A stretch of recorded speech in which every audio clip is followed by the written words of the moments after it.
Pagi ini saya melaporkan tentang perumahan Pinang Mulia Permai di RT 01 RW 06 Jalan Putri bahwa terjadi jebol air dari kali angke melalui rumah warga yang ada di Jalan Supir Blok C nomor 869.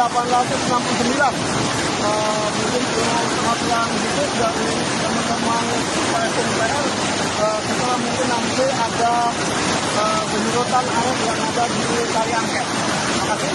Informasi yang saya sampaikan pagi ini di lokasi TGP RT 01 RW 06. Assalamualaikum warahmatullahi wabarakatuh.